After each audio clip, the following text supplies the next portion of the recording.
Bonjour, dans cette vidéo nous allons utiliser le logiciel GeoGebra pour mettre en évidence une propriété des hauteurs d'un triangle. C'est l'objet de l'activité 3, chapitre 10 du manuel Maxi Math, première année collège. Dans cette activité, on demande de représenter un triangle ABC, voilà c'est fait. Nous allons tracer la droite passant par A et perpendiculaire à BC. Pour cela on vient ici, on choisit perpendiculaire, on clique sur le point A, on clique quelque part sur BC. Voilà, le logiciel a représenté la droite passant par A et perpendiculaire à BC.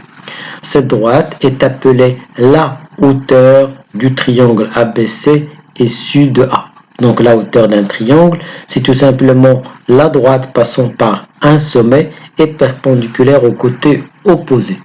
Nous allons définir ce point, intersection de la hauteur avec BC.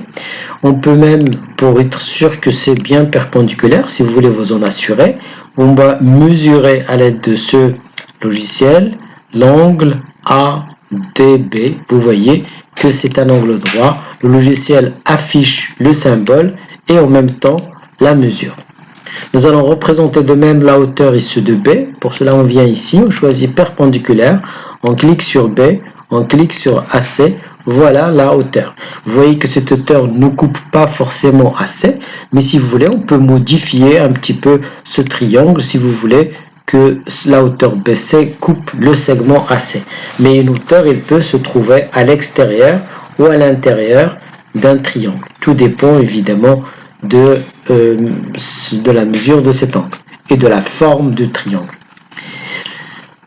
Nous allons placer un point ici, intersection de cette hauteur avec BC, et on peut de même mesurer l'angle BEC, c'est aussi un angle droit, vous voyez la mesure 90, c'est le sigle.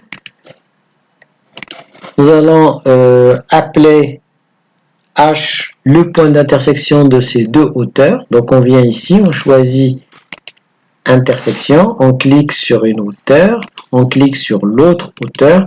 Ce point, on va le renommer, on va l'appeler H. Voilà, c'est fait. Ensuite, nous allons tracer la droite CH, c'est-à-dire qui passe par les points C et H. Donc on vient ici, on choisit droite, on va cliquer sur H, on va cliquer sur C. Voilà, la droite CH est représentée. Nous allons vérifier que la droite CH est perpendiculaire à AB. Pour cela, on va placer ce point sur objet, voilà ce point.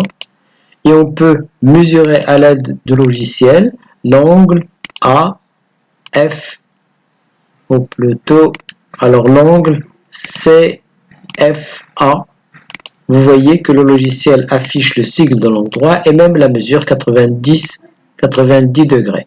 Bon, on peut l'enlever. Ce qui prouve, on peut cacher cette mesure, ce qui prouve que la droite CH est bien perpendiculaire à la droite AB. Étant donné que cette droite passe par le sommet C, on peut dire que cette droite est la hauteur du triangle ABC issu de C.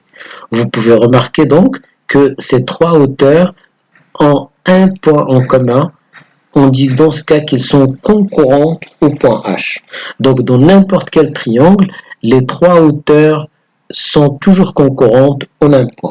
Alors vous pouvez le vérifier aussi en faisant déplacer soit le sommet A, vous voyez à chaque fois qu'on déplace le sommet A sur une position, les trois hauteurs, vous voyez, ils vont sous-couper. Alors ils peuvent sous-couper soit à l'intérieur du triangle, soit à l'extérieur, tout dépend évidemment de la forme de ce triangle. Alors, au lieu de faire varier A, on peut faire varier le point C. Vous voyez, c'est la même chose. Les trois hauteurs sont toujours concurrentes. Ils ont toujours un point en commun. Voilà. Ils peuvent se trouver à l'intérieur, à l'extérieur. On peut aussi faire varier le point B. Et là, vous voyez que le triangle ABC change de forme. Mais dans tous les cas, quelles que soient les positions de ce sommet, les trois hauteurs sont toujours concurrentes en un point. Alors ce point intersection de trois hauteurs est appelé l'orthocentre du triangle ABC.